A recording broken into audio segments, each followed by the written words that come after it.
Hello, everyone, and welcome back to the Adcast, a podcast for the study of modern visual culture. I'm your definitely lesbian aquarium manager girl, Renu. And I'm your Maid Dragon, Soup. This week, AT stands for Absolute Territory because we'll be sampling the summer 2021 season. Yeah, woo, pew, pew, pew, pew, pew, pew, pew. So we've decided to take a different approach to our sampler episodes because it was becoming kind of redundant having sampler and wrap ups as full episodes. Because I feel like we've started to cover a lot of the same topics. I think we're kind of getting to the point where we can pretty much tell what's happening in a show like fairly early on. Yeah, it's pretty rare. I mean, it happens sometimes when a show deviates. Yeah, it's pretty rare, but like, you know, obviously sometimes you just get Wonder Egg priority, you know. Uh-huh. So we've decided to make these sampler episodes into shorter, faster, more cursory explorations. You know, like a sampler, like a proper sampler. Yes. So yeah, that's what we'll be doing. And it'll come out as a 0.5 episode. I guess like kind of a bonus episode. But yeah, that's just a small explanation for the little change in format we're going through. Why don't we get right into it? Yeah, so we'll be skipping our usual catching up with each other segment for these episodes to keep things a little snappier. Yeah. Editing takes a long time. So up first, we have the much anticipated Kobayashi's Maid Dragon Season 2. I've been looking forward to this since the Season 1 ended, even knowing the introduction of the character that I really just question a lot. You just cannot stand to look at. You cannot stand to look at this tiny child with the biggest booba you ever laid your eyes upon. You cannot stand to look upon the child who is like 80% booba by body mass. Like, child-sized anatomy aside from the ginormous bobs that are bigger than anyone else's so far in this show. And she also wears, like, a little, like, bikini bottom. Yeah, I don't... That's all I have to say about that, really. Yeah. The animation quality is top tier, as you would expect from KyoAni. I'm really glad to see them back at it with Kobayashi's Maid Dragon. And story is solid, and yeah, I think it's looking to be like a really good season thus far. We watched one episode. For sure. This is probably, I think this is one of the first like things that KyoAni has really done since the, like, obviously we mentioned it last time, since the tragedy, and my God, it's still really good, right? Mm-hmm. The animation is just absolutely stunning. There's a couple of like weird pacing things I think at the beginning. Like, it's very fast right at the beginning, and I think it kind of comes more into its own in the second half of the episode. Yeah. But like everything about it is so lively. It's so, you know, exciting to look at. There's a very real sense of like weight and realism to the animation where there like needs to be like a great attention to detail. And obviously, because of the way KyoAni makes anime, right? The fact that they tend to make all of the stuff and then release it, right? Is one, more sustainable for like the workforce, and two, makes for better looking anime, right? So this is kind of like the proof of that concept, you know, and it's still going really strong, obviously. So it's funny because Maid Dragon is one of 3 properties by a mangaka that is getting adapted this season. Oh, that's right. Yeah. So the other 2 are the Idaten Deities No Only Peace and Peach Boy Riverside, both of the other ones of which are also by the person who originally wrote Maid Dragon. Cool Kyo Sinja is their name. And wow, that's honestly, that's kind of impressive. Like, obviously we were not sold on Peach Boy Riverside, and we have some thoughts about Idaten, which we'll bring up later.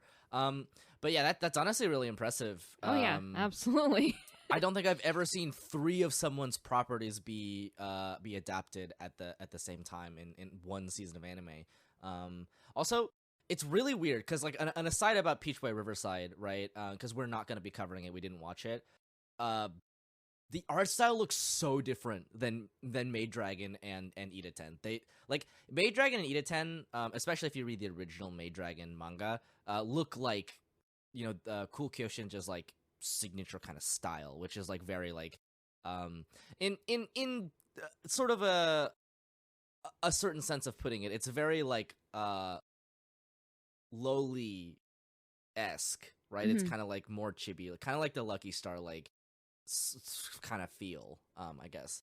But yeah, Maid Dragon season 2 is looking to be really good, and I think what is always really impressive to me is KyoAni's adaptation of it, right? KyoAni really took the original Maid Dragon and kind of turned it into something that was palatable for people who aren't like into more of the very specific things that Cool Kyoshin is like into. They've obviously done a lot of work to I guess sand off the edges, right? And turn it into something like very polished and presentable for a wider audience. And I think like people like Maid Dragon like primarily because of how good the anime is, I would say. Right. And I feel like it's not so often that is necessarily the case. Like obviously anime draws people towards the original source material, right? Right. But not always is it necessarily that they take the manga and turn it into something like almost entirely new, which is what Maid Dragon feels like, honestly. But yeah, it's still good. It's still cute. And I highly recommend giving it a watch for sure. Even if you can't stand the look of Booby Lola Boobas. Sorry in advance. I completely understand though. It Yes. is very upsetting to look It is at. extremely upsetting, and she is very present in the first episode at least. Yeah. So. Well, the thing is that she shows up like right where the last season ends in the manga, but they came up with the anime only ending because they didn't know if they were going to get a second season, amongst other things. But yeah, shall we move on to The Detective Is Already Dead? Let's go. Okay, so if you have watched our trailer watch, which you can do if you are a patron, this anime was very promising because they showed us a very like impressive trailer. The animation looked very good. Yeah, it showed a girl like whipping out a rifle on a plane, and then she goes after this person, and we're like, "Ooh, what's happening in this supposed mystery show?" Yeah, like we were like, what? The detective? But she has a gun. Is she fighting a monster? Yeah, and then the title is that the detective is already dead, and so you get that premise. Everything about the premise is like very cool, right? Yeah. Just kind of conceptually. Yes. Because it's like, oh, these two people meet by chance, and then they go on a bunch of adventures, and then one of them dies, and he goes back to school. Right. So there is one big problem with the way that they have, at the very least, with the way they have executed it, which is, one, it was a double feature. So we sat there for like 50 minutes wondering, we got like 20 minutes through and we're like, is it over? Wait, it's only halfway over. How is that physically? Oh, it's a double header. Okay, gotcha. And I think you'll agree with me here. The next problem is that it was just very boring. It was so... I don't even know how to properly put it into words, like how dull watching this show became. And I don't want to be like, I don't want to sound like super dramatic or overly harsh, but it felt like it was so devoid of content in terms of like any kind of charm or appeal, because the characters just seem so flat. Like they're just like it's like they're just saying their lines versus actually acting them out. And that's not to discredit the voice actors, but that's the characters themselves feel very cardboard-like. No, 100%. Yeah. If I had to give this show like one word, it would be generic. It's like so boring. So the way that it plays out is you start off with a mystery on the plane, the quote-unquote mystery. And it turns out that it involves some kind of like fantastical stuff where this dude like transforms into some kind of like monster demon thing or whatever. She defeats it with her gun. This ordinary boy, TM, gets roped into it. And slowly but surely they start feeling an attraction towards each other. They go through some high school hijinks and a school festival. Throughout the time, they're like railing it into your face how these two are like slowly but surely becoming more and more attracted to each other. Right. And then they hit you with the oh yeah, by the way, this show is about this character dying, and this high school boy moving on, and then yeah. This show reminds me first and foremost that amount of time spent on character like presence, like screen time, does not necessarily equate buy-in or attachment. Oh god. I felt so little watching this show. I don't like to be so harsh and so critical and so mean, right? But it legitimately did feel like when people are just starting to like write their own content, and they don't have an idea of what to do to make things interesting, right? Yeah, like, yeah. Sometimes when you're starting, right, you kind of conceptually have an idea of how you want things to be, but you don't know how to give it personality, and you don't know how to give it like anything interesting, like anything at all, right? Yeah, yeah. The characters are very, very flat. They like don't really do a lot. They spend a lot of time talking to each other, yes, but not a lot of stuff is actually being said. They just like yes, like a lot of the conversations are just very circular. They just go round and round and round, and nothing is happening. Like, yeah, you're completely right. Where we watched for like 48 minutes, and the amount of actual like content that was in there was very little, right? And that's not good when your show is not a slice of life show, right? The show is about building your attachment to these characters, theoretically, so that, you know, when they hit you with the boom, she's already dead, you actually get invested in it. Yes. But it falls so flat. Yeah. And, like, aside from that one scene you see in the trailer that is, like, really cool and really well animated, a lot of the rest of it is just very, like, boring still shots. Like, not a lot actually happens, even visually. It's a very boring show. And it's such a shame. Kinda, yeah. It wastes so much of the time that it had with this doubleheader that we felt like it could have, whatever content they did show could have been condensed into, first of all, one episode.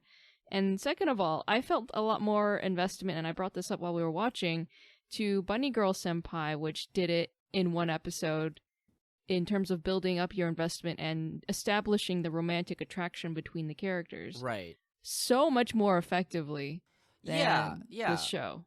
Well, the difference is that, like, Bunny Girl Senpai had, like, interesting characters, right? Like, characters that actually have, like, more than one trait ascribed to them. Like, the thing is also, it was a double header for no reason, because there was a very clear, like, distinction between the first and the second half.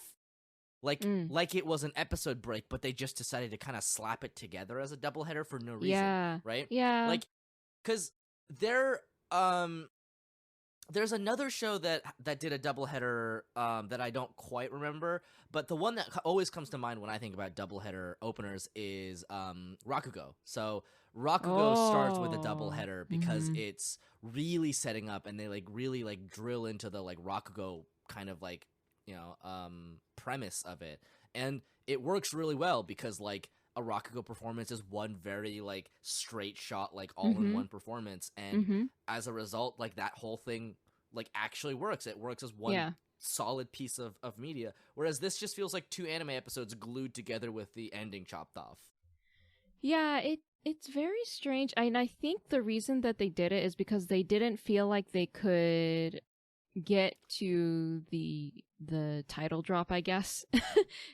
In one episode. But they definitely could have. And I don't know. For sure. I guess is it because it's adapted from like a light novel ? Or supposedly? I don't know.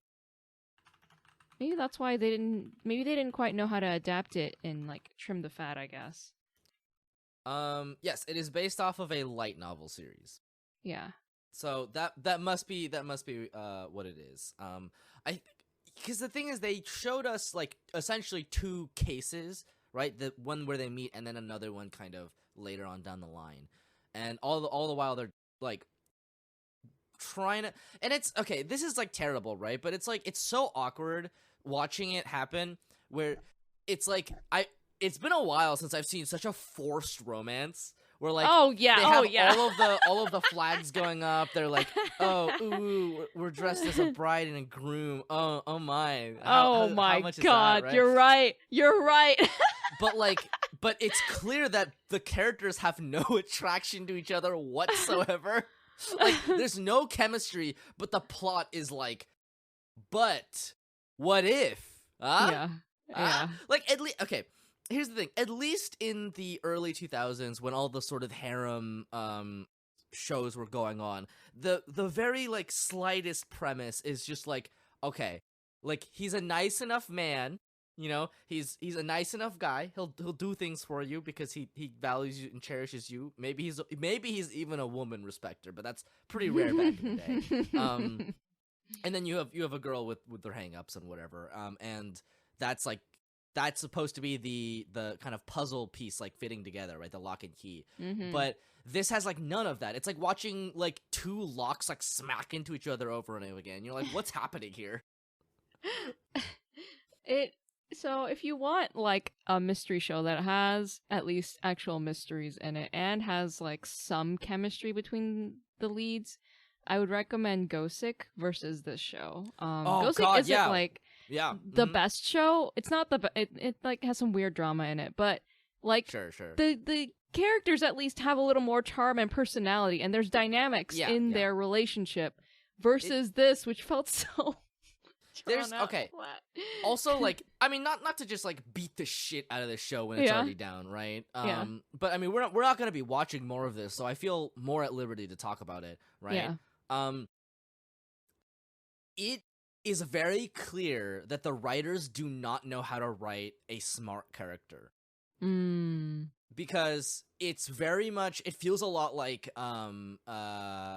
Sherlock, like BBC Sherlock Holmes, where he just kind of says things and like you don't know any of that. It doesn't fucking matter, right? It's not even a mystery show, really. It's right. So what this show fails to do, or at least fails to highlight properly, is the deductive skills of a detective. Sure. Well, and in her case, it's she just kind of like sets up these scenarios where she already knew the answer, and she's just kind of like guiding the bumbling male lead through it.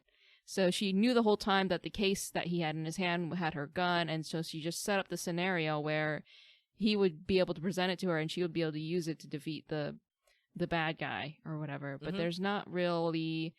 It doesn't feel like there's any kind of mystery being solved. You don't have that aha moment as a viewer. You just are watching this thing play out.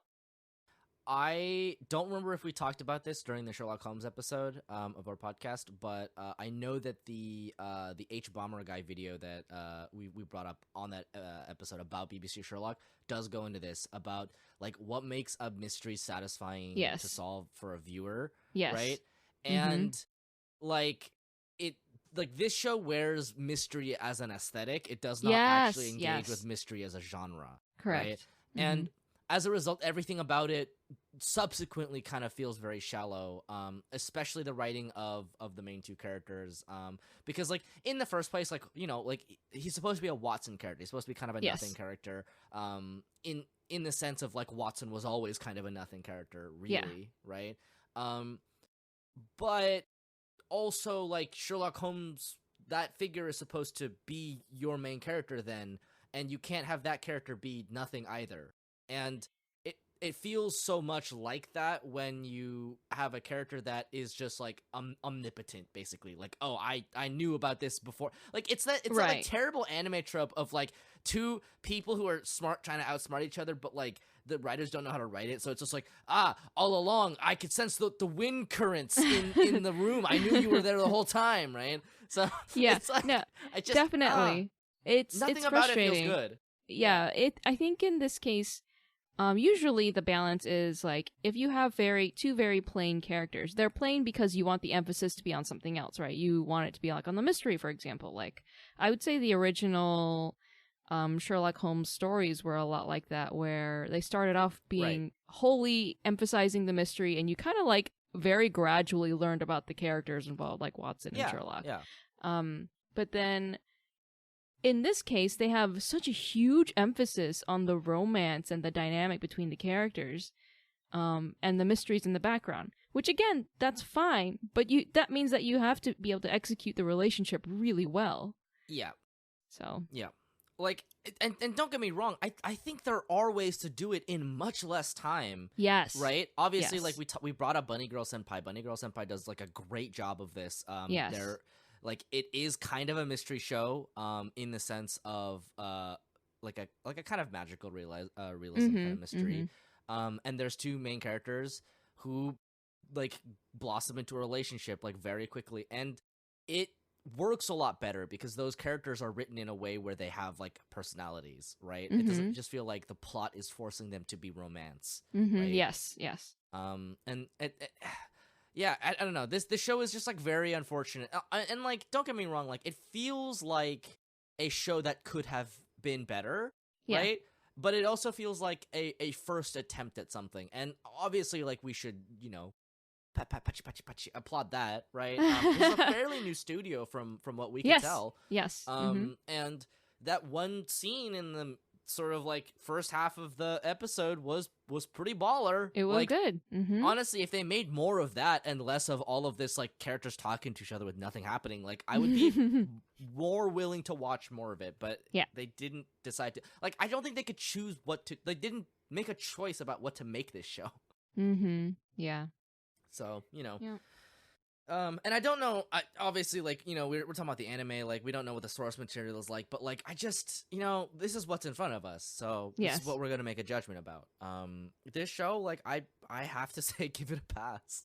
Yeah, I wouldn't recommend it unless you want that really slow burn generic romance, ? Romantic tragedy, ? Sure. All right, let's talk about Vanitas no Karte. This has an English name, but I don't remember it. It's about pretty boy vampires who are definitely... Well, okay, one of them is a vampire, one of them is a human being. And it is by the original property is by the person who did Pandora Hearts. So, if you're hankering for like the sort of like mid to late 2000s, I got you covered. Yes, this was highly anticipated because it is by the same author for Pandora Hearts, and it's by Studio Bones. Yeah, it looks good. It looks good. Yes. I think I'm interested in watching more because I don't really know what's going on. I just know that this show will probably hurt me because that's what this author does. I was gonna say 100%. I same position here. It is a show that has a very interesting premise, but is also very like like, okay, I kind of miss like anime and manga from this time period where like the setup is like so fucking bonkers. It's like, okay, imagine we're in Paris. All right, cool. There's vampires in Paris. Fucking sick. By the way, it's steampunk Paris, and you're like, "Whoa, man!" Yeah, there's steampunk airships.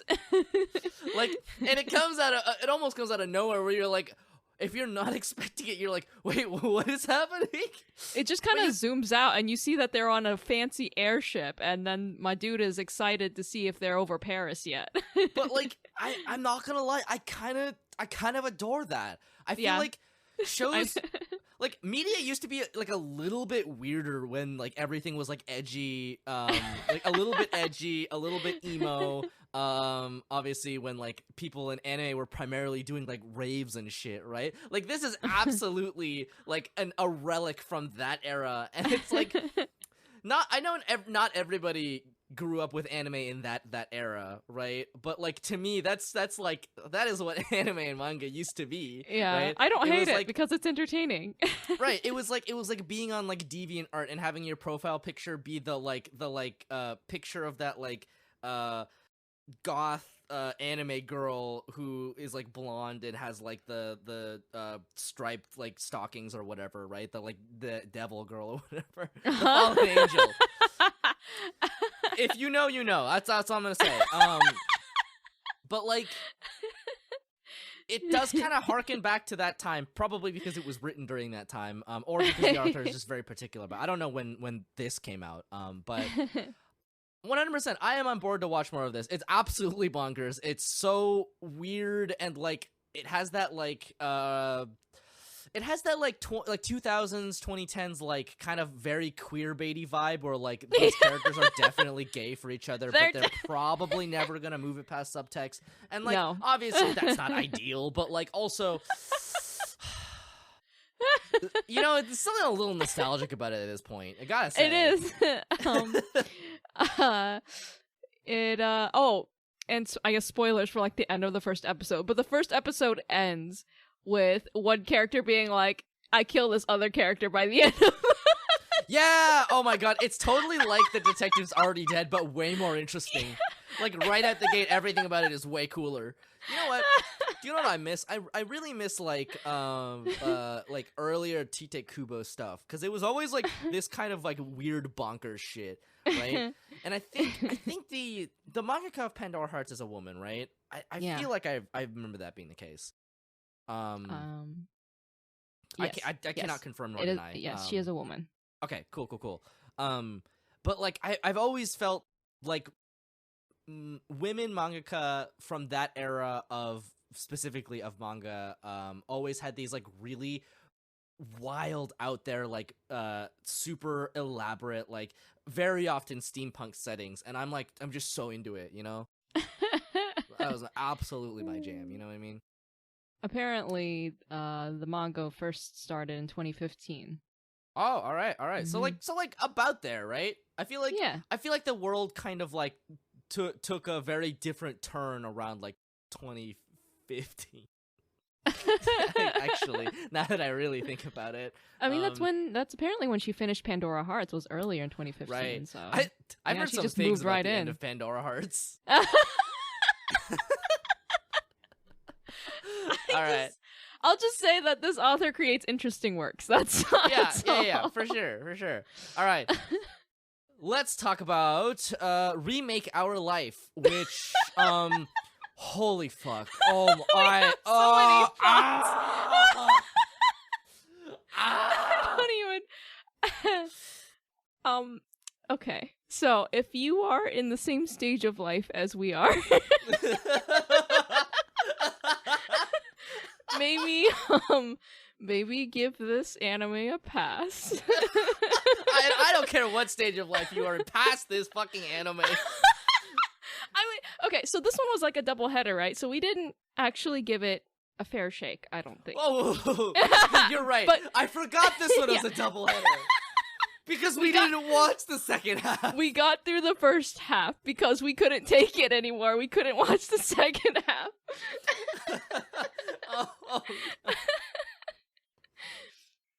half. Okay, how to summarize this? So, it starts off with this guy who went into the video game industry out of passion, right? And he got let down by the industry, lost his job, ended up getting pulled back into it by fortunate circumstances. He happened to run into this person who was in charge of a development team. She asked for his help.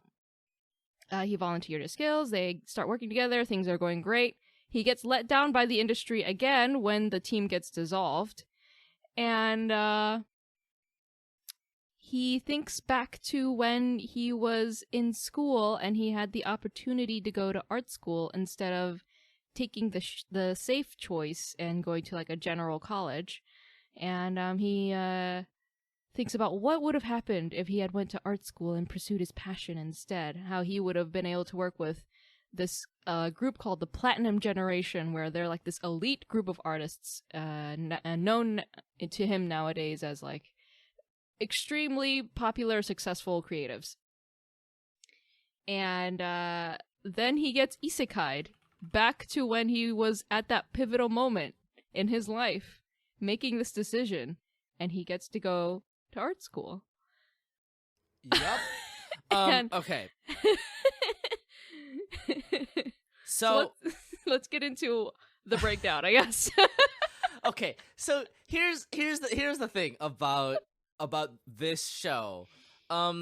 You know how isekai is always like wish fulfillment, and obviously on a broader social level, it's I've talked at length about how like isekai is about like the sort of latent colonialism in Japanese, like in colonialism and imperialism in Japanese society, right? Like, what does a fantasy look like for somebody who lives under the thumb of capitalism? This takes that like wish fulfillment and like not in like a colonialism capitalism way, but in a very like pure, straight, and simple, like, I dislike the direction my life has taken and I wish to go somewhere else. Yes. Right? That pure escapism that drives people to like read isekai and stuff, and like indulge in media and stuff. It's like that's the core driving sort of theme behind this work, but like in a way that I despise. It is the most off-putting way you could use isekai that I've seen so far. I do not like it, Sam. So here's the thing, right? Is my biggest problem with this is I don't understand why he has to go back in time for this premise to work. Because right. On one hand, I understand and I sympathize with the emotions behind it, right? Like, I think it's a very relatable feeling nowadays to feel like you are alienated and lost and like you could have done something better. Like, hell, yes. I sometimes think, and like, I don't generally live my life with regrets, right? I do my very, very best not to. Yeah. But even, like, I sympathize with that because, like, I had the choice of, in college, deciding to, like, what kind of, like, English degree to, like, specialize in. I could just specialize in, like, literature, or I could, like, go into the actual, like, creative writing department, and, like, what would my life have looked like if I had done that? And, of course, that intrigues me, but also, like, I don't need the show to do that for me as thoroughly as it does, right? If I wanted to watch an escapist show about somebody going to a, like, choosing a riskier, more creative career path that is more fulfilling on a kind of like spiritual level or whatever, right?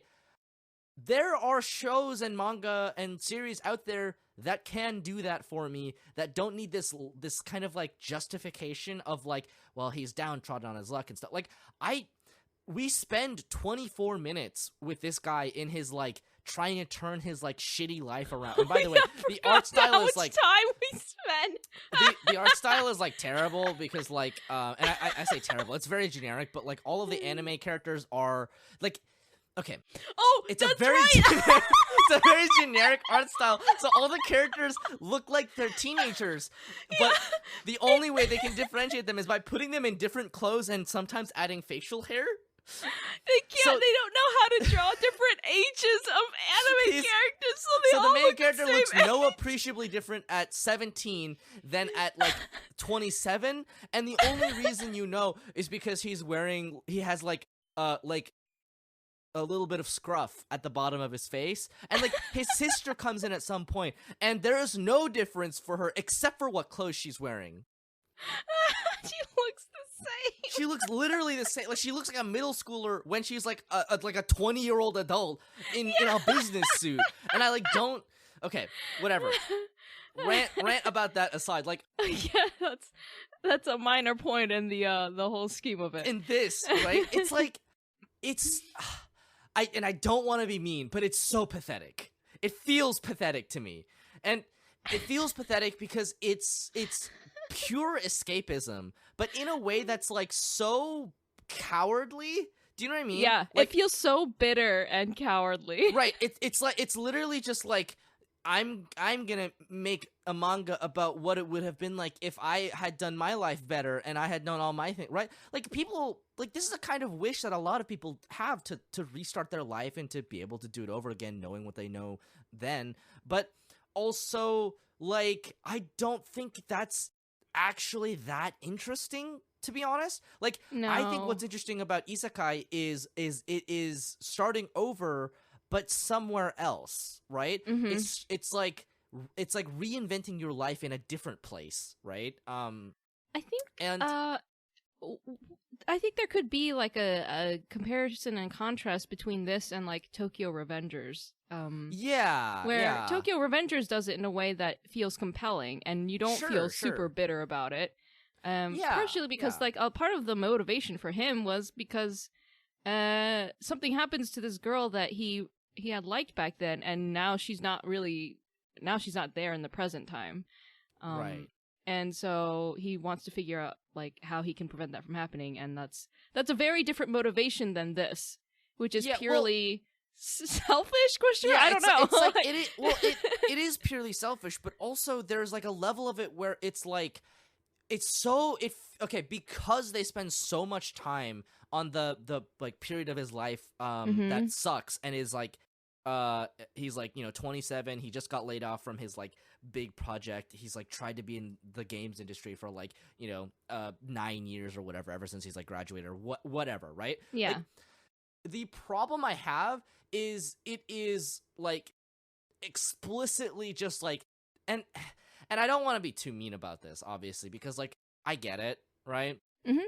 I understand wanting to run away and to escape to a better fictional story, to experience that kind of catharsis where you would otherwise not be able to. But it feels so disingenuous when you have a show where this guy and his life sucks. He's always doing his best, and you spend a considerable amount of time in that period of his life, and then he gets sent back, right? Like, yeah. It sucks because you're like, then what was the point of all of that except to show him suffering, to maybe make you feel like he deserves this? And like, no, he doesn't, because like if he does, any number of people do. But like, okay, that's not the correct way to put it. That's not how I wanted to put it. It's just like it feels like it's narratively undeserved because it's the setup, and yeah. It's just weird to me where you have a show about somebody who regrets his life, and then the solution to him regretting his life is to just go over and and just do it better, right? Have a redo chance where he can go to college and meet up with the Platinum Generation and essentially insert himself into like something he knows is going to be successful. It's like, you know what it's like? It's like in Back to the Future where like Biff gets the like the sports bet like records, and he uses that to become like Donald Trump. He uses that to become like a mega powerful billionaire. Right? Yeah. It's like it's not a good motive, actually. Like, obviously people deserve good things, but like I would rather no, go on, yeah. Sorry, I was just going to say that generally with these kinds of isekai where they get sent back to a previous point in their life, the motivation is like revenge, for example. If they got wronged by someone and they died for it, they want revenge on that person, and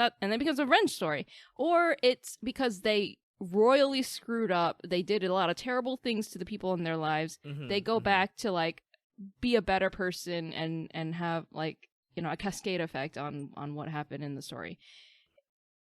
In this case, I'm having a hard time describing just how disgusting you feel by the midpoint of this doubleheader, having watched this. I have no problem with escapism, right? I think, especially thematically, I think escapism has, and like philosophically, theoretically, I think it has a lot of very interesting avenues to explore.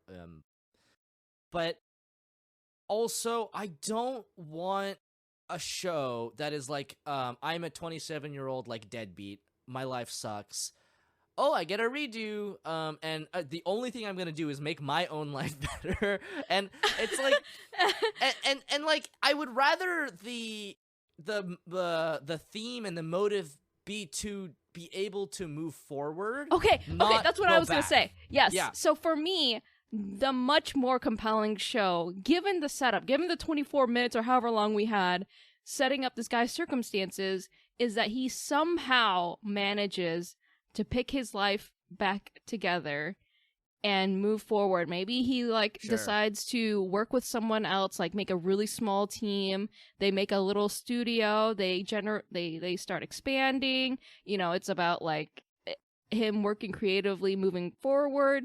And then maybe by the end, the goal is like for him to attract the attention of one of the Platinum Generation, or he manages to catch their attention, and that's, you know, something like that. That would have been much more fulfilling and compelling. Maybe we're bitter adults. I don't know, and this just isn't for us. But I can't stand having watched this. I absolutely agree. And I agree because I think it's okay. Obviously, like, take my words with a grain of salt. This is just my opinion, but I think it is a little despicable. And I feel very similarly about the way that America and American media treats high school and college as like the best time of your life or whatever, right? I think that sucks. I think that I hate that. I fucking hate that so much, right? I openly despise the fact that this show is just like, because like, on one hand, I agree. I think it is important that you pursue the things that you think will bring you happiness. It is your life. It is no one else's, right? Mm-hmm. And on that level, right, the show and I kind of agree. I just think it's despicable for the show to say the only way you could possibly have fixed your life is if you had made better decisions earlier. Yes, right? yes. And the thing is, my biggest problem is that shows like this and have a premise like this do exist that do it better, right? Like, Real Life takes this concept and does it so much better. Yes. Mm-hmm. Because it is about the importance of, like, making connections with other people, right? Yep. And what that means, right? And, like, I think that's much more compelling than this, which, while it probably will follow kind of very similar or the same beats, does so in a way that feels off because the premise itself is telling you something very like I think is kind of wrong, right? Yes. Like, yeah. It's like where people tell you like, oh, the decisions you make at 18 will impact you for the rest of your life. To some extent, sure, that's true, but like I also don't think that should be like the takeaway of that should be like this is the most important time of your life. I don't think that's true. I think that people continue to live and they are always going to find like ways to live and survive and maybe even thrive. And I think that like maybe you're right? Maybe we're bitter adults and that's why we have such a problem with this. But like to me, I see this show and I don't see like escapism in a way that is like positive or healthy. I see like maladaptive escapism, like wishing for something that is impossible. And yes. Obviously, you know, fiction and reality and different, whatever. But like there are shows and premises that do this concept better, in my opinion, right? And that have better lessons to tell you about things, right? Like, I don't know. It's just this show infuriates me. I think whether you're in the seat of someone who you set your passions aside and went the safer route, or you were the one who took the risk and you went for your passions, this show is going to feel off to you. Either way, because of the premise.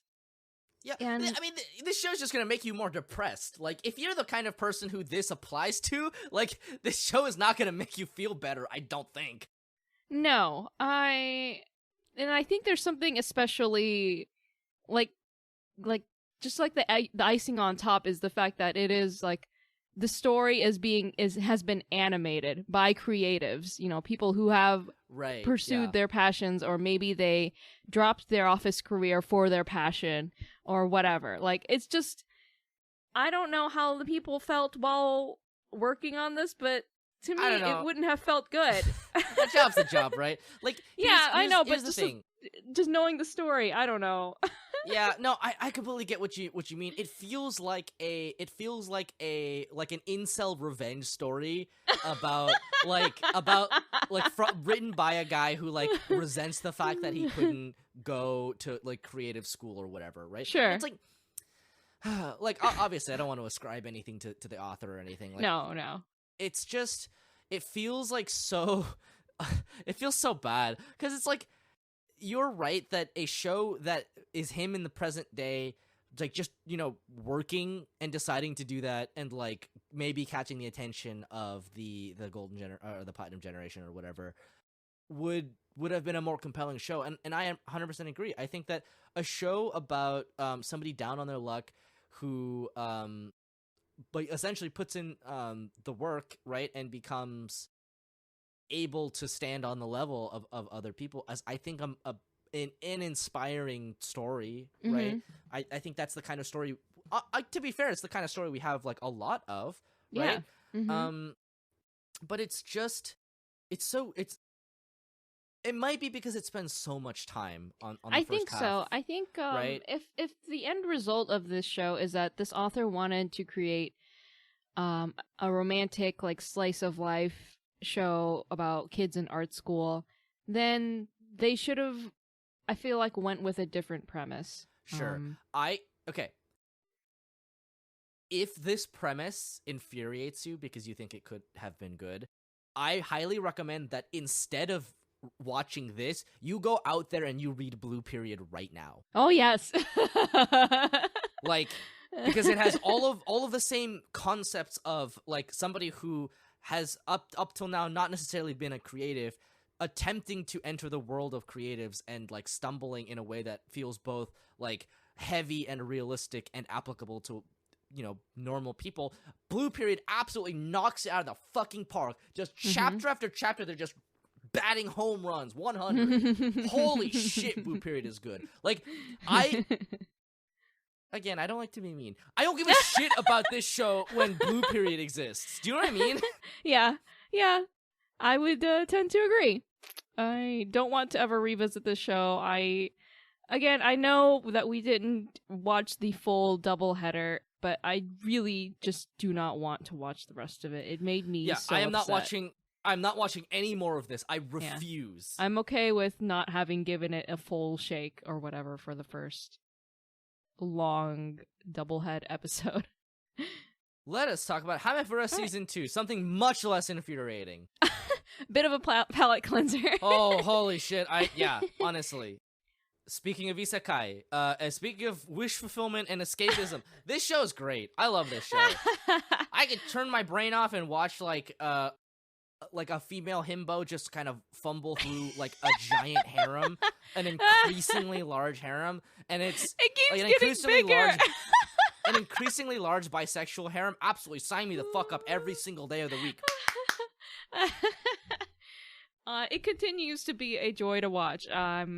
We are not disappointed by the beginning of the second season. We are completely determined to watch the rest of the season. Yep. It's great. It's just so fun to watch. Yeah, it's funny, it's cute, it's very like fua. It makes you feel the fua in your heart, in the kokoro of kokoros.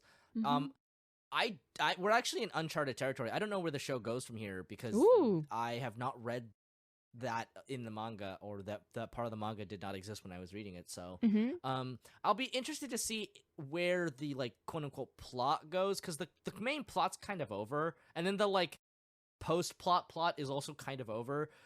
Like, don't get me wrong, if it's just like 12 episodes of slice of life stuff, absolutely on board. Like, I would be down. Sign me up. Yes. But it looks like they might want to do like something with the plot, and I'm just curious to see what they'll decide to do. Sure. Because I don't think I've never read the original light novel, so I couldn't say. But yeah, looking forward to it, honestly. Yeah. Hamefura Season 2, seal of approval. Boom. Yeah. Okay, let's talk about Sonny Boy. This show is really weird. Yeah, so this show is by Madhouse, and it has a very interesting concept. If you imagine Lord of the Flies, but children with superpowers stuck in a void, and that's what this show is.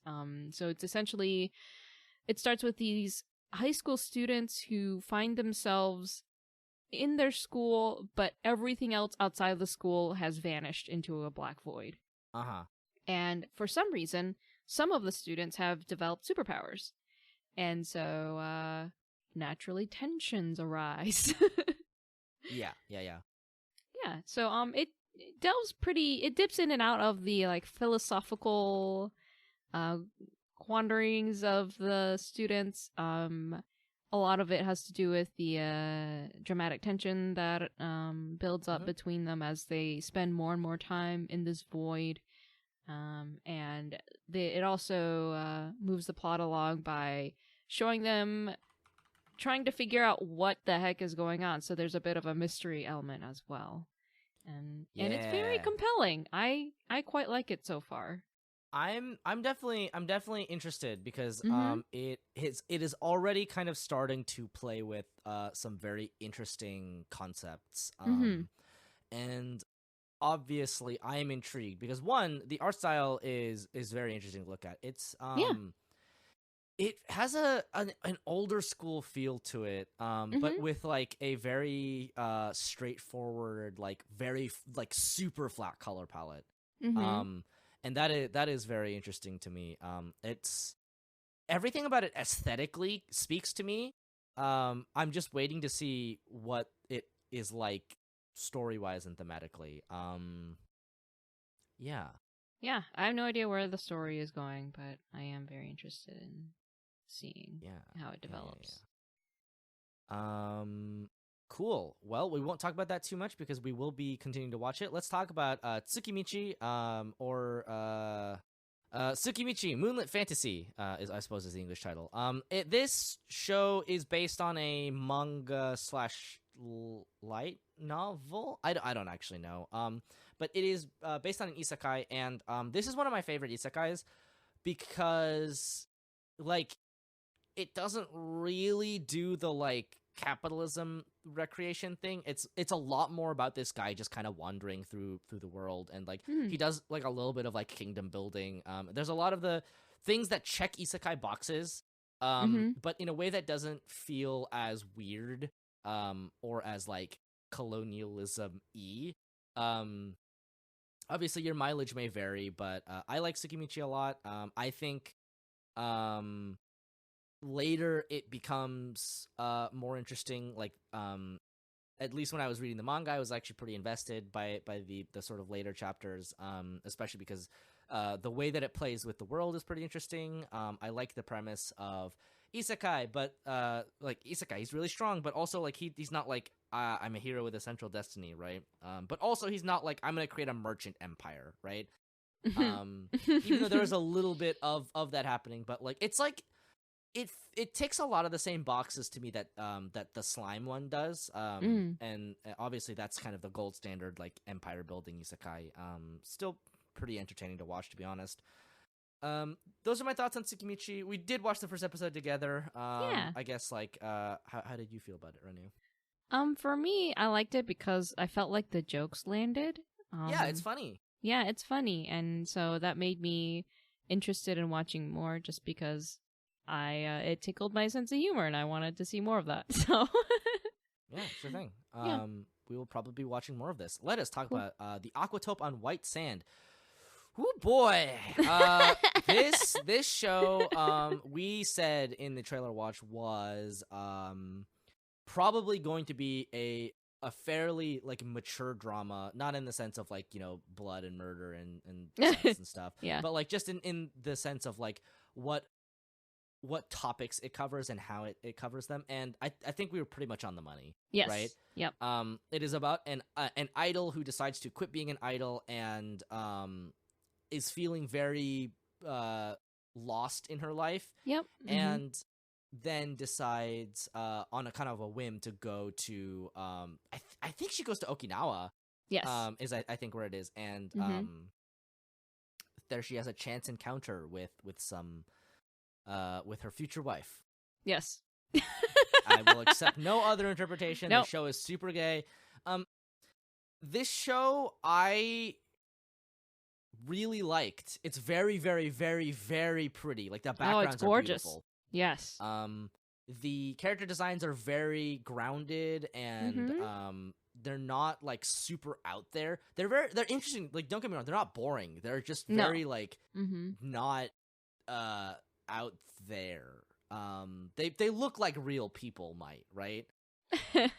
Kind of, but like super real people. Do you know what I mean? Like people that register to you as looking like realistic people, or like as realistic character designs because they're a little bit larger than life, right? It's like when like how like like when you go on an airplane food is like you need to add more salt to it or else you can't taste the salt in it. Sure. Okay, that I guess that was kind of a weird example. Like, there's certain things where like you have to exaggerate a little to make it be perceived as normal. Sure. Yeah. I mean, for the most part, yeah. I think there's one of the female leads has like blue hair, but she's also like the aquarium manager. So you kind of, and she's also super obsessed with aquatic life, and so you kind of get the sense like, okay, she represents like the ocean, and she has a little seashell in her hair. I think some of the other characters have blue hair. I think it's just like supposed to that's be true. I think it's supposed to be a marker of the like of like how you can tell a character from like Okinawa or whatever. Well, the tourism lady had brown hair, but maybe she's from out of town. I don't know. Yeah, I don't know. Yeah, this show is I'm really, really looking forward to watching more of this show because it feels to me very healing, in a way, right? Absolutely. Okay, here's the thing, right? Okay.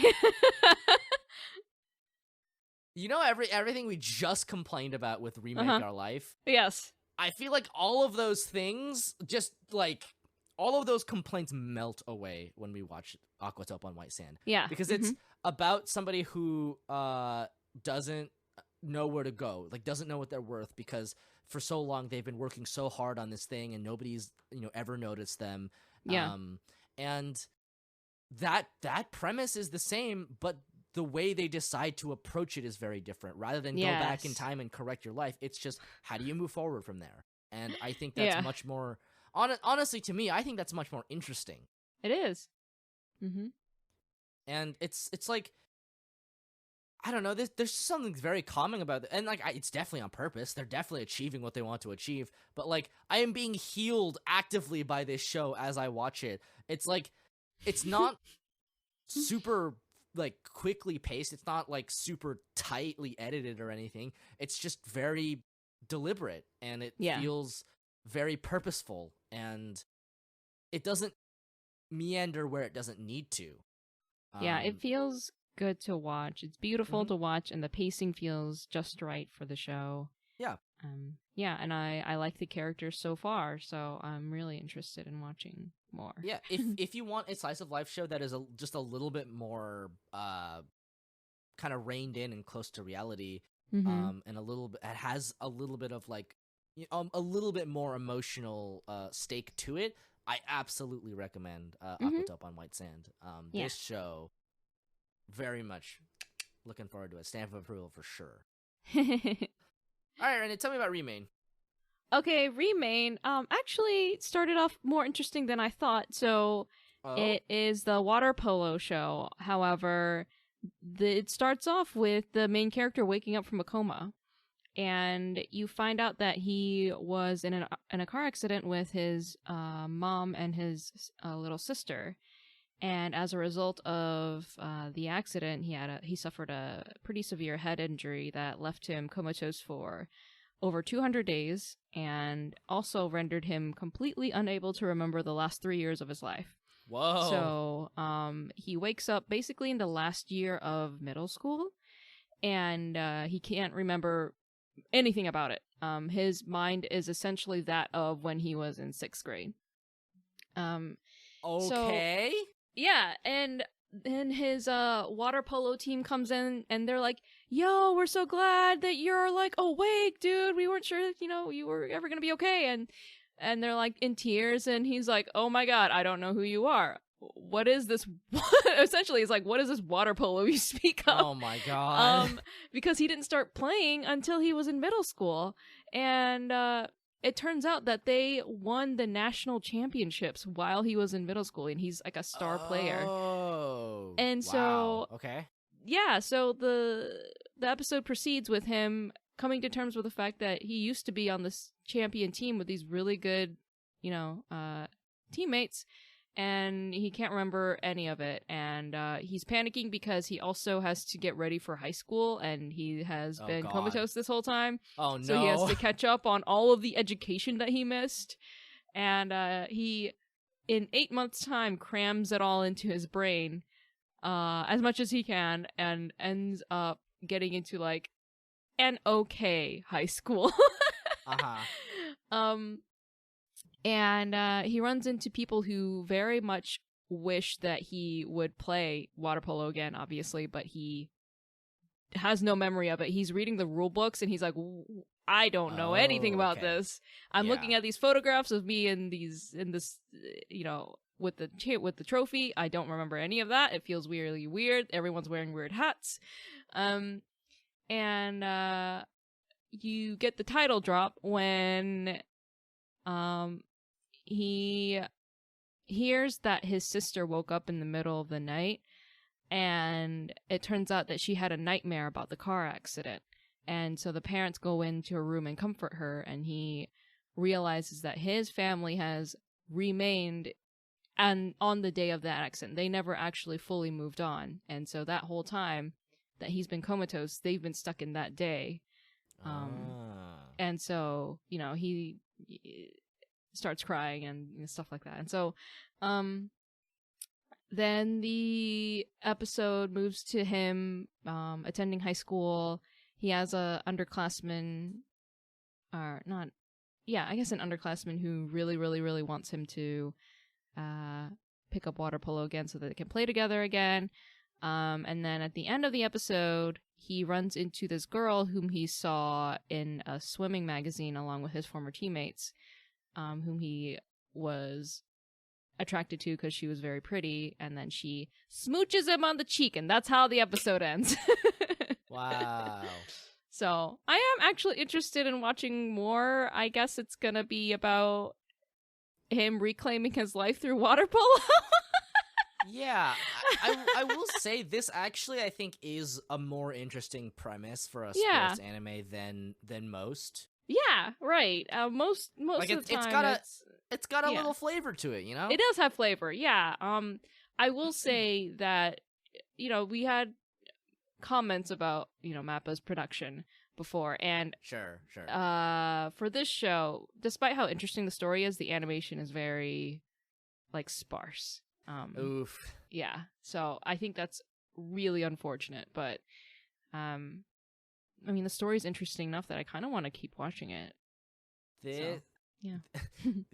Like almost completely unrelated to the show itself. I think it's very funny that this is a show about water polo. I was having a conversation the other day about water polo specifically, because my sister was like, weren't you friends with a lot of like sports people in school? And I was like, I knew like 2 people that did sports, right? And one of them was someone who did water polo, which like yes, water polo is a legitimate sport. It is very taxing. It is very demanding. It is also, I would say, not necessarily in the top, like maybe even 10 sports that people think about when they think about sports. Yeah, so they actually make both of those points during this episode, because he looks at his photograph when he had won the trophy, right? And everyone is like ripped, including himself. And then he looks at himself in the mirror. Polo? Yeah, and his muscles have completely atrophied during that time that he was comatose. Yeah. And so he's like, it's impossible for me to play this sport. I'm not like that anymore. My body has changed. I've become atrophied in the hospital. I can't do those water polo people, pretty strong, gotta say. Yeah, and another thing is that the team captain of the high school, of the water polo team at his new high school, comes in. He's trying to recruit people, and then the students are like, yeah, why would we like want to join your team? It's like not a really well-known sport, like, and the club is super small. And then the guy's like, well, you should only join the club because you're interested in it, not because it's big. You know, you got your priorities wrong. God, that's interesting. Fair enough. Yeah. Sports anime gonna sports anime. Yeah. We'll see on that one. All right. Next, let's talk about life lessons with Uramichi-Oniisan. This show was a lot to deal with. This show is it is the bitter adult show. Yes, this show is the bitter adult, and it's in a way that is just very. I don't know how to feel about this show. I'm gonna be completely honest, because on one hand, I did laugh. It was funny. Yes, it was funny. It certainly knows how to land the punchline. Yeah. It's obviously kind of real. Like he was not intending on this being his life. The premise is obviously very comical. It is about a person, like an actor on a children's television show that is just very jaded and keeps teaching children like really too real adult lessons about how the adult world works. Yeah, I mean, like, if we have time, I would be interested in watching more of it, to be honest. I would too. It's funny. Like, this is a fun show.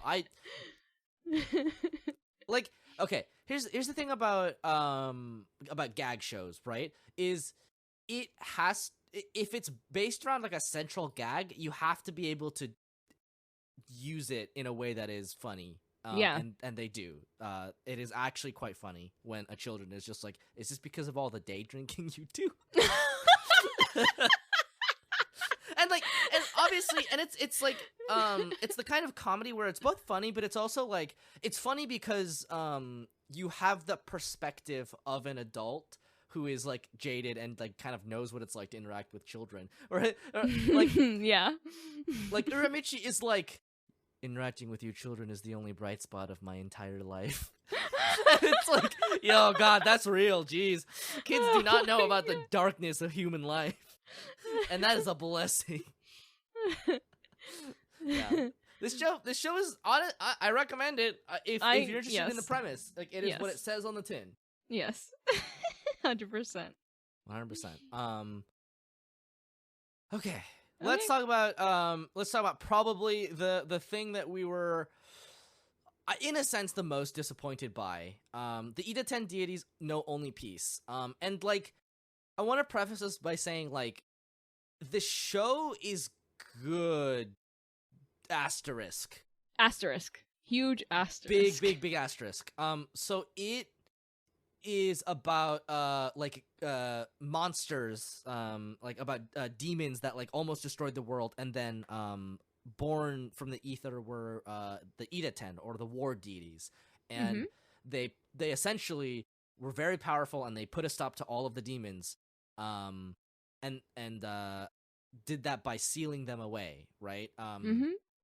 And so the demons no longer plague the human world, but now there's more Idaten, there's more deities, right? But they have never known the like kind of eternal doom, death, war, right? But they still get training from the only survivor basically of that era, and this show is okay. Before we go any further, it is incredibly important right now that we talk about the fact that at the end of episode 1, completely out of nowhere, there's a very upsetting sexual assault scene. And boy, there's like no two ways around it. It's bad. Yeah. It's rather there's blood being spilled. There are movements from the assaulters that you see on screen. They silhouette most of it, but right, it is still silhouetted. You know, it's still present on the screen. They abstract it somewhat. Yes, but they abstract it a bit. But like the problem is that it's not abstracted enough for it to be for it to feel like they're like trying to be sensitive about it. No, it's not meant to be sensitive. Yeah, it just kind of feels like this is how we are going to avoid the yes, the that's what it felt censors like. from destroying our television show like on right. site.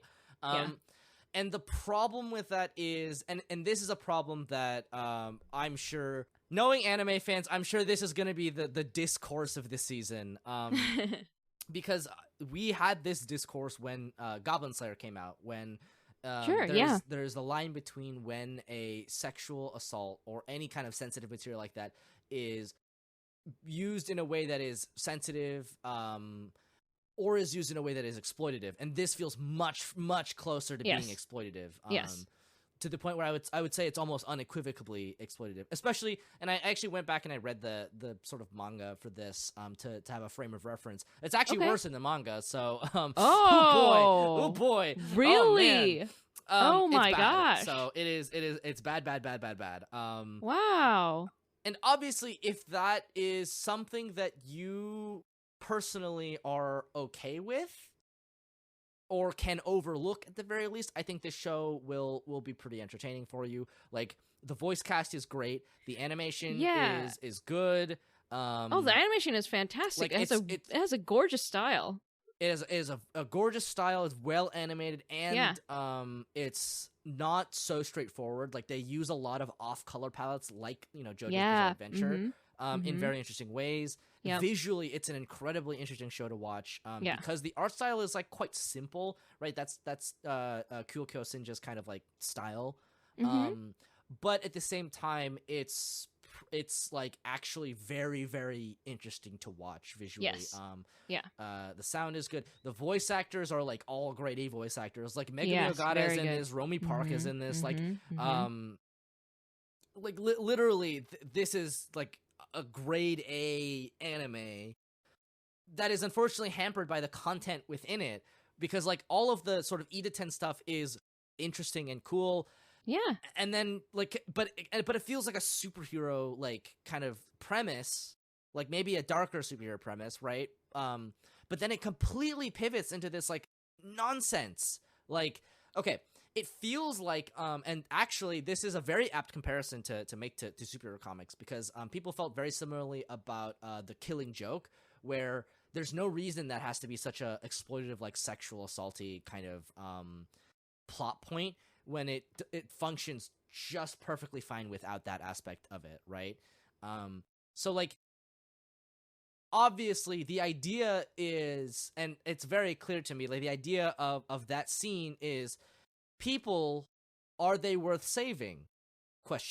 Right? It's like the Idaten deities exist to save humanity, but is humanity worth saving when they're doing things like war and sexual assault? And it's just like, yeah, sure, but you don't gotta be such an edgelord about it, you know? Yeah. Okay. See, when I was watching the show, I didn't even get that part out of it. I was just so shocked at what happened, the pivot, I guess. They remove some context from the anime itself, right? Because the characters are talking interspersed with this scene in the manga. In the anime, it just kind of happens, and it's so upsetting that it happens just like right there at the end, totally different from the rest of the tone of the rest of the show. Yes. Okay, so I want to get into that a bit more. So the entire first, I want to say 20 minutes. I forget the exact timestamp because I did go back to rewatch and get more context on what happened during this episode. Is like this. It's about like, it's something that you would be able to present to your kids, you know? That kind of like fun action show. It's about these wacky gods who are like, you know, they're immortal, so they're getting beat up, but they're not actually dying. The guy like has a hole in his body, you know, that kind of thing. They beat up the bad guy who was like trying to revive the bad guy's like a Dr. Wily-esque cyborg who like, explodes. Exactly. He's like a scientist and whatever, and he's like, they have like little cartoon sound effects and all of these kinds of like, it looks like a kid's show. And so you imagine watching a kid's show with your child, for example, and then during the last 5 minutes of the show, they show you a sexual assault scene. Like honestly, it's a very graphic and upsetting scene to watch as well. Right? Yeah. Like, it is not like elided. It's not they didn't choose to just like go through and then like maybe like skip all of the parts of the like, it shows you what is happening, right? It's silhouetted, it's abstracted, but I'm still being forced to witness a sexual assault, and that's highly uncomfortable, right? Yeah, they start with the soldiers busting into the church, and then they do like the very cliche like dude grabs the woman by like the front of her garb, rips with one hand down like a hole in front of her garb, and then her like boobs bounce up and you see her like her front exposed, and then they proceed with the assault, and the whole time she's praying to God. Yeah, like the upsetting, and I remember when we were watching it, there was kind of a moment where we weren't really sure what was like even happening. We were like, yeah. Like, is this happening? Right, exactly. Like, I was in such disbelief. The assumption kind of was that, like, maybe, like, an Idaten would come and, like, stop this from happening. Right, exactly. And it's completely the opposite. You're just, like, kind of left there. Right, and I think that's what felt exploitative about it, is because, A, the way that they animated it, and B, the fact that they used it as a way of making you think that an Idaten would come in and save her, but they don't. And so that's the way that the episode ends. And well, it's like... the shock value of that. Kind of the problem to me is that it's not like...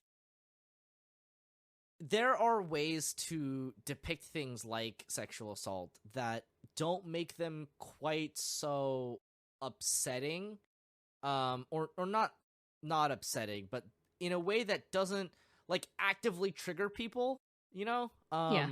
In a way that isn't just forcing somebody to watch a sexual assault like in progress, right? Yeah. Like, you can like just cut out all the middle bits. You can kind of like imply time has passed, right? Mm-hmm. These things are things people do because, like, obviously if that's a thing you want to deal with thematically in your piece of media, right, to a certain extent, like, yeah, right, like that's your right to like to explore those topics. I'm not going to say that fiction shouldn't explore topics that people find like taboo or whatever, but there definitely are ways to go about it that are not like this, that just suck to watch. Like, I was really excited for this show, and I was like really vibing pretty much until the end of it, and then all of a sudden, bam, and it's like I was here for a good time. Like, it sucked out all of the life of the show. Like, if you wanted to have a show that was like this, but it was at the same time you were just like, you know, are humans worth saving? There are absolutely ways of doing that don't involve making you watch a sexual assault, and that's it's like so frustrating. That is extremely frustrating. That they could have done it any number of ways, and they chose this way, where they could have had like there are so many ways to show like godlessness, or, you know, faith not coming to fruition, or prayers not being answered, you know, that kind of thing that would go along with the themes of gods in this show that wouldn't have been so exploitative. And out of all of the routes that they chose, it was this one. Whatever happened to a good old murder? Do you know what I mean? Like, people die all the time in anime. I don't know. Anyway, so yes, if you you know, I think I don't want to be like, yeah, murder, but like, because they make such a huge point about how these Idaten can't die, I think having something related to death at the end would have been a little more on theme. Yeah, right? No, I agree. Like, like, obviously the Idaten deities can't die, but the people they're protecting can. Yes. Right? So like to show that, right, it would, I think, have been like just as, if not more effective, and then we don't have to go through this like weird just sitting there and watching this happen, and it's just incredibly uncomfortable for everybody involved. And like, you know, obviously, like, I'm speaking from a place where like I haven't experienced this kind of thing. And I'm sure if I have, this scene would have been way worse. And it's just like, it's already bad. And it's already, yeah, exactly. Like, it's already uncomfortable. People don't need this in their lives, really. Yeah. But if obviously like the other sort of things we talked about do appeal to you and you can sort of get past this, or if you just want to like skip the last 5 minutes of episode 1 and just like know that something bad has happened there, then like maybe I can't speak for the rest of the show. I don't know if that kind of thing is going to happen again, right? Like that's like the problem is if it happens once, you don't know if it's going to happen again. And I almost feel like it's the edgy way of them saying, "Hey, look at you got this like cute kids show, haha, psych." It's actually a really dark show. Yeah. And obviously I think to some extent that was probably the point. Yeah. But it's like there's definitely ways to do it that aren't this, and no. This just kind of sucks. It just like, is such a wet blanket over what is otherwise like a potentially very good show. And like the problem is you see that and you're like, well, I don't want to watch the rest of the show because I don't know if that's gonna happen again. Right? Yeah, exactly. And I don't want to have to sit through that again. Yeah, right. Right? It's just this is just one of those things where like changing things about your show make it more accessible to people, even if you're dealing with heavy topics like sexual assault. And it's very clear that it was kind of just, it's like it feels so throwaway too. It's just like, look at the darkness of humanity. It's like, yeah, we get it. Sexual assault is bad. That's like, it's, and I don't use this word like very lightly, but it's very lazy like storytelling. Yeah, right? yeah. Anyway, that is our great disappointment with the Idaten Deities No Only piece. Yeah, it's a shame. Which is a shame because this show, like we were really looking forward to it. And, yeah. Oh God, yikes. Let's talk about Nighthead 2041, which is a 3D CG animation about cyberpunk cop brothers. And then also psychic brothers, but also the cyberpunk cop brothers might also be psychic. This was such a nothing show, but the CG animation was pretty okay. It was. The models I say were pretty good. We were able to witness how 3D CG animation in the anime has progressed. It looks good. Like it at the very least, 3D CG animation. On the whole, obviously, like. It's very funny because a lot of people's kind of reference point in the bad sense is X-Arm, right? Because everybody knows how bad that show was. And then like on the good like sort of spectrum, you have shows by Studio Orange like Land of the Lustrous and Beastars, which are obviously really great. This definitely falls like in the middle. Like it is extremely serviceable 3D CG animation. It looks okay.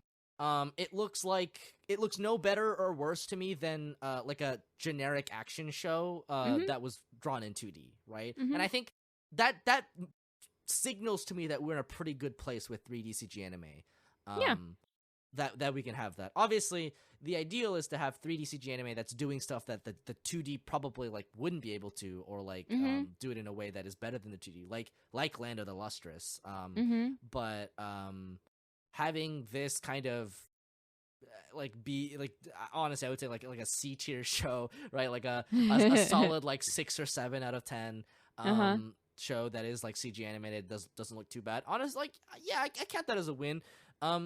The premise is not interesting to me. No, I wasn't sold on the story either. It's like a cyberpunk 2041, lol. Where it's a cyberpunk 2041 like future where religion and magic are illegal. Except there are real espers, and I guess there's some kind of tension that, I don't know. I think like World War III apparently happened. Yeah, World War III happened. You can have thought crimes now, I guess. It's kind of whatever, honestly. Like the content of it was so lackluster, I completely slid off my brain. Yeah. If you're looking for like a kind of like middle of the road action show, if you are looking for a purposefully mediocre show, it is like a cyberpunk show, that kind of setting, then sure, why not? And there's psychic powers involved. Yeah. Yeah, let's talk about D-Side Traumerei, the animation. Speaking of 3D CG animation, hey, 3D CG animation is pretty good nowadays. This show, I think, looked a little better than Nighthead 2041. Yeah, I would tend to I think agree. the way they animated it was a little more fluid. Yeah. This show is a little... It's like a multimedia property. It's like one of those things where it's like, there's like a game and like probably models or something. It's very generic, a little tokusatsu. The transformation sequence was pretty on point though. Pretty magical girly. Pretty magical girly. He fights a big monster, and it's all right. Yeah. It's again a solid 6 or 7 out of 10 show. Yeah. If I was 12 years old and I saw this on television, I'd be fucking stoked. I am not 12 years old, unfortunately. Yeah. That's kind of all I have to say about that, really. Sure. Yeah. Like Aoyuki's in this, and like she's like one of the girls, and that's like pretty cool. Oh yeah, she is. Yeah. I like her as a voice actress. But yeah, no, there's something stellar about this. There's nothing that would compel me to keep watching at the very least. Yeah, me neither. It's okay. Yeah. Well, I think the problem with this is the problem with a lot of these game tie-ins, especially these mobile game tie-ins, is the beginning of mobile games is always so boring and so like vague. Yeah. So that like players can kind of like project onto the main character and stuff. So like it's just very like a lot of game characters like this, to be honest, where like it's just like, oh, I woke up from my dream one day and like suddenly God told me I have to kill all the Florgals with my my bingo gun, right? And it's like, yeah, cool, all right. It's not as interesting in anime because I'm not playing it, so I don't care. Yeah. That's all I have to say about D-Side Traumerei, the animation. But I gotta say that the CG shows this season don't look too bad. Bad. Yeah, they look pretty good. All right. Last but not least, we didn't watch Opera Girl because we forgot to. We will watch it, I promise. And if it catches our attention, you'll probably hear about it in the wrap up. And also, there's a show coming out called Fina Pirate Princess, which is not out yet. But I did want to watch that. Rest assured, we will definitely watch that. That looks very exciting. Yay. Cool. All right. Well, that went longer than I was expecting, but honestly, we did our best. Honestly, it wasn't 2.5 hours long, so I will take that victory. Let us wrap up. Who are you? Where can we find you on the internet? Hey, I am Renu, also known as Swan. You can find me on the internet at Swandron. You can find me on Instagram at swan.dron. I am finishing up Judgment on my Twitch stream. I stream on Fridays in the evenings. You can check that out. I'm working on commission stuff. Yeah, that's it. I guess my recommendation, go watch the new JoJo's trailer, part 6. Oh, yes. Oh, I'm so fucking excited. I love Stone Ocean. All right, what about you? You can find me all the places at Literal Soup. If I'm on a place, it's that. I have been playing lots of Yakuza lately. Yes. Been trying to wrap up Yakuza Kiwami 2. We're on the last chapter of the main game, but we're probably going to do a lot of the side content before we approach the last bit. So, yeah, definitely keep an eye out for that. I stream most times in the evening. Like, it's not... I don't have a consistent schedule, but... if I'm live, it's usually in the evening around like 9 or 10 p.m. Pacific time. Yeah, that's where you can find me. That's what I'll be doing. Okay, Our opening is by Scotty Network, and our ending is by Takuma Okada. And the patrons we are thanking this week are Evan Williams, Magpie Mirates, Claire, Frostfall, Sean Dow, Cherubel, Undead Uncanny, and Dylan Bloods. Thank you so much for your support. Yeah, thank you. Thank you. And we will see you next time.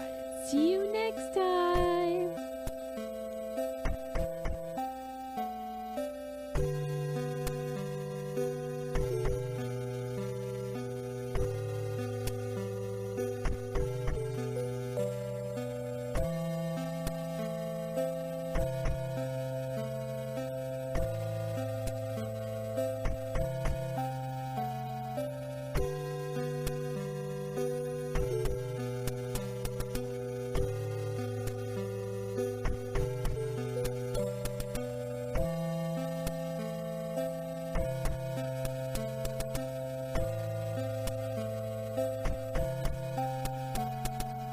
さようなら。また明日ね。